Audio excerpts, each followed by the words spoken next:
let's continue our next topic of chapter 3 nationalism in India। जो पिछला topic था हमारा उसमें हमने सिविल डिसोबीडेंस मूवमेंट के बारे में पढ़ा था कि ये महात्मा गांधी ने कैसे चलाया था, बीच में इसको वापस ले लिया था और ये कितने सालों तक ये चला था, और साथ के साथ जो सिविल डिसोबीडेंस में लोगों ने इसका जो मतलब था कैसे निकाला था, वो उनके लिए क्या लेके आएगा। और इसमें साथ के साथ महात्मा गांधी सभी जो जातियों को इकट्ठा करना चाहते थे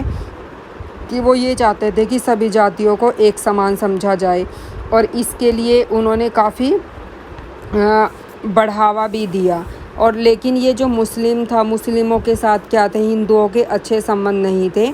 उनका, क्योंकि और ये किसकी वजह से था, जो कांग्रेस थी वो हिचकिचा रही थी उनको राइट्स देने के लिए, तो इसकी वजह से भी क्या था, उनके बीच में संघर्ष चल रहा था। अब जो हमारा आज का टॉपिक होगा वो होगा the sense of collective belonging, सामूहिक अपनेपन का भाव। अब इसमें क्या होगा, जो राष्ट्रवाद की जो भावना है वो कैसे पनपती है, जब ये लोग महसूस करने लग जाते हैं कि हम क्या है, एक ही राष्ट्र के क्या है, पार्ट है, हिस्सा है, अंग है, और हमें अपने आप को क्या करना चाहिए, एकता के यूनिटी में बांधने की कोशिश करनी चाहिए। लेकिन ये क्या होनी चाहिए, जब ये जो ये राष्ट्र की है, एक राष्ट्र की जो भावना है वो लोगों के माइंड के अंदर कैसे सेट होती है, वो रियलिटी क्या है उसके अंदर, और ये कैसे बिलोंग करती है, जो डिफरेंट कम्युनिटीज़ के हैं, डिफरेंट रीजन्स के हैं, लैंग्वेज की भी अलग अलग है, तो इस भावना को कैसे लेके आ सकते हैं कि हम सभी एक ही देश के नागरिक हैं। अब जो ये सामूहिक अपनेपन की जो भावना है, कलेक्टिव बिलोंगिंग है, ये क्या है, आंशिक पार्टली चलती है, और ये किसके थ्रू पता चलता है, हमें एक्सपीरियंस करते हैं जब हम यूनाइटेड स्ट्रगल को। अब हमारा जो हमने इतने सारे मूवमेंट लड़े, तो इसी वजह से हमें क्या हुआ, हमारे जो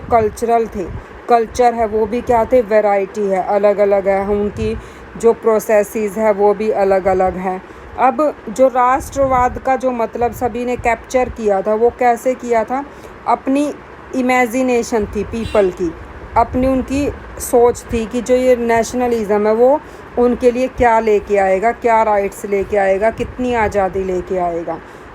अब जो हिस्ट्री की फ़िक्शन है, साहित्य है, फोकलोर्स और लोक कथाएँ हैं, गीत हैं, प्रिंट्स है, सिंबल्स है, ये सभी ने क्या किया, नेशनलिज़म की जो भावना थी उसको आगे लाने में क्या किया, साकार करने में अपना योगदान दिया। अब आप सभी जानते हो कि जो राष्ट्रवाद है, जो राष्ट्रवाद की भावना है, जो पहचान है, वो उन्होंने कैसे बताई, उन्होंने तस्वीरों के थ्रू, पिक्चर्स के थ्रू क्या किया, उन्होंने बताया। अब इसमें क्या किया, उन्होंने एक इमेज बनाने की कोशिश की कि जिसके ज़रिए हम अपने राष्ट्र को पहचान सकते हैं। 20वीं 20th सेंचुरी में क्या हुआ, जो नेशनलिज़म की जो ग्रोथ थी वो बढ़ती जा रही थी, तो इसके लिए उस ग्रोथ को कैसे उन्होंने एसोसिएट किया, इमेज भारत माता की क्या बनाई, इमेज बनाई। अब ये जो इमेज जो क्रिएट की थी फर्स्ट, वो किसने की थी, बंकिम चंद्र चट्टोपाध्याय ने की थी, और इन्होंने क्या लिखा था, 1870 में वंदे मातरम हाइम भी लिखी थी टू द मदरलैंड के लिए, और साथ ही साथ इन्होंने एक नॉवल भी लिखी आनंदमठ, उसके अंदर ही इस सॉन्ग को गाया गया था। और साथ ही साथ ये जो सॉन्ग था ये किसके लिए था, स्वदेशी मूवमेंट था जो बंगाल में हुआ था, उसके लिए ये लिखा गया था। अब जो ये जो मूवमेंट था स्वदेशी मूवमेंट, जो अवनींद्रनाथ टैगोर ने क्या किया, पेंट की थी, एक फेमस इमेज बनाई थी भारत माता की, और जो ये भारत माता की जो पेंटिंग बनाई, एक पोर्ट्रेट की तरह बनाई गई थी, और उसको क्या दिखाया गया था, एक सन्यासी की तरह दिखाया गया। एस्थेटिक का मतलब होता है जो वुमेन को सन्यासी बोलते हैं, और वो क्या दिखाई गई है, बिल्कुल शांत है, उसको जो कंपोज किया गया है,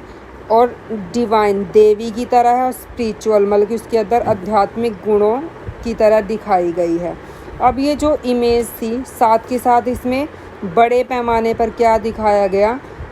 तस्वीरों में उतारा जाने लगा, बल्कि इसके काफ़ी सारे प्रिंट बनना शुरू हो गए। अब अलग अलग जो आर्टिस्ट थे उन्होंने अलग अलग तरह की क्या उतारी हैं, तस्वीरें उतारी। अब साथ ही साथ उन्होंने क्या किया, इसको डिवोशन भी किया मात्र के रूप में,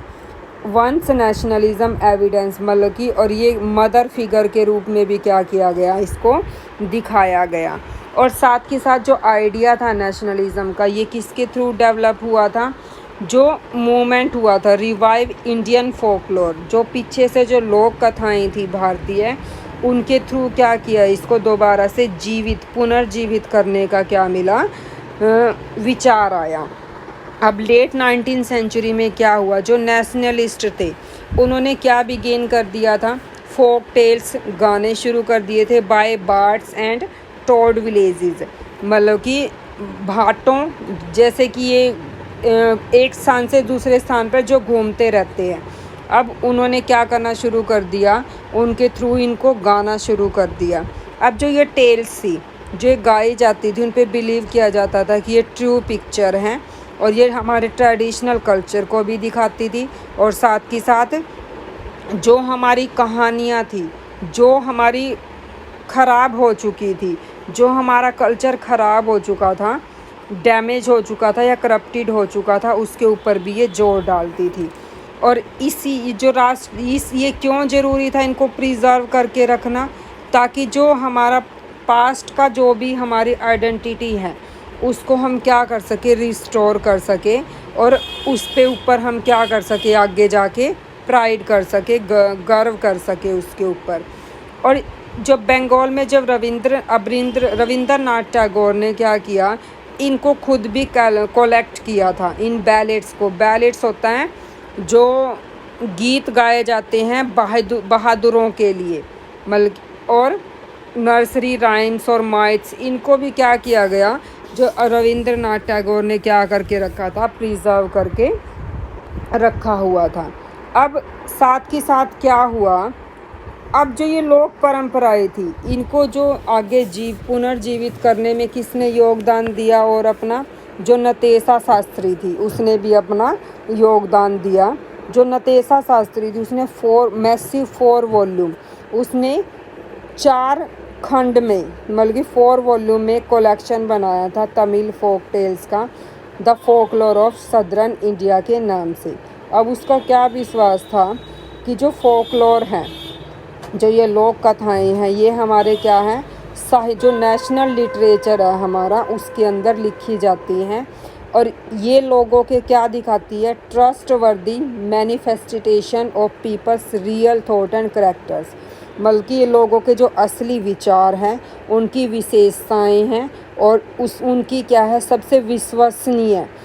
अभिव्यक्ति है इसके अंदर। जैसे जैसे ये नेशनल मूवमेंट आगे बढ़ा,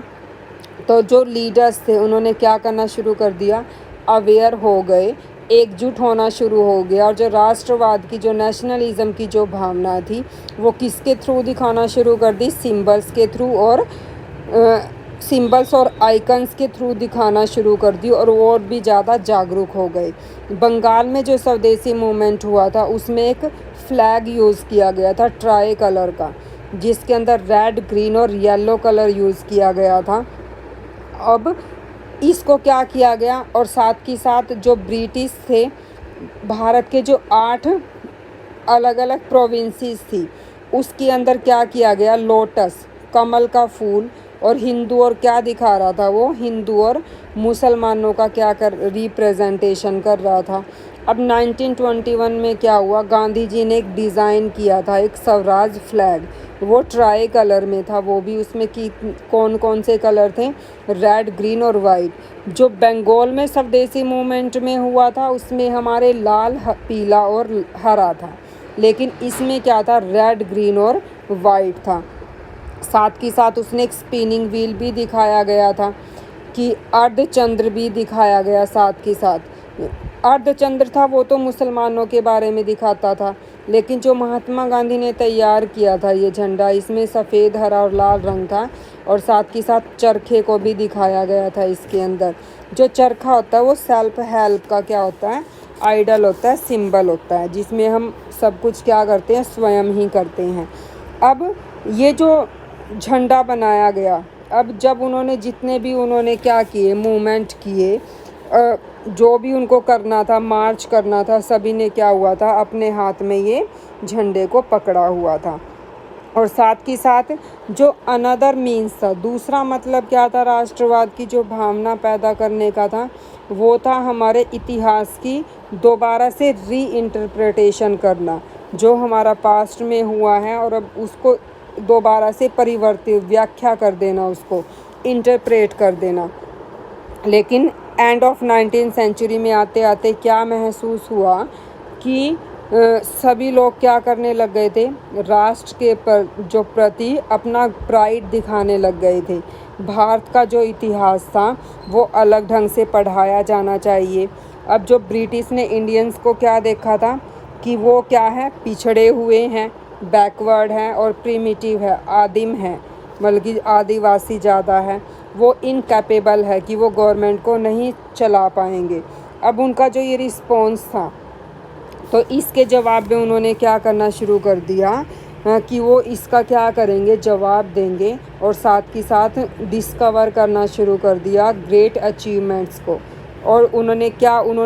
खुद के बारे में भी लिखना शुरू कर दिया। उन्होंने क्या क्या डेवलपमेंट की है एंशियंट टाइम में, अपनी आर्ट के बारे में, architecture, science, mathematics, religion, culture, law, philosophy, craft, trades and बल्कि सभी के बारे में क्या करना शुरू कर दिया, बताना शुरू कर दिया और उनको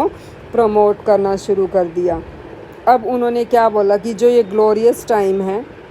वो क्या है, जो पीछे से उनका क्या होता जा रहा है, पतन होता जा रहा है, डिक्लाइन होता हुआ आया है, जो उनको गुलाम बना लिया गया था, अब उससे क्या है, छुटकारा पाने का समय आ गया है। अब जो ये नेशनलिस्ट थे, अब इन्होंने हिस्ट्री में इसलिए भी जोर डाला कि जो रीडर्स है, जो पढ़ने वाले होंगे, वो हमारे क्या करेंगे, इसके ऊपर गर्व करेंगे जो इंडिया ने अचीवमेंट्स हासिल की है, जो पास्ट में उसने कितने सारे स्ट्रगल किए हैं, कितने लोगों ने दुख सहे हैं आज़ादी पाने के लिए। जो ब्रिटिश रूल थे उसमें उनकी क्या दुर्दशा हुई है, उनकी कंडीशन कैसी रही है, उसके बारे में उन्होंने सारा का सारा क्या करना शुरू कर दिया, अब लिखना शुरू कर दिया। अब साथ के साथ जो प्रॉब्लम उनको कैसे प्रॉब्लम थी कि हमें कैसे एकता में लेके आना है, एकता में लेके आने के लिए उनको किन किन प्रॉब्लम का सामना करना पड़ा। साथ ही साथ उन्होंने ग्लोरीफाइड किया कि अब वो क्या है, हिंदू का अतीत है हमारा पास्ट में, जिसको हमने क्या किया है, सेलिब्रेट किया है। और सेलिब्रेट करने के लिए उन्होंने कहीं हिंदू आइकनोग्राफी मतलब कि छवियों का क्या लिया है, सहारा भी लिया है, जो हिंदू के सिंबल्स थे। और साथ ही साथ उन्होंने क्या किया है, अदर कम्युनिटीज़ ने भी क्या किया, इसमें महसूस किया है कि किस तरह से उन्होंने एक यूनिटी में होके देश को आज़ाद करवाया, देश के लिए आगे बढ़े थे। अब जो इसका कंक्लूज़न है वो आप सेल्फ स्टडी करोगे, उसकी लास्ट टॉपिक की कंक्लूज़न है, छोटा सा टॉपिक है ये, हमारा चैप्टर कंप्लीट हो गया है।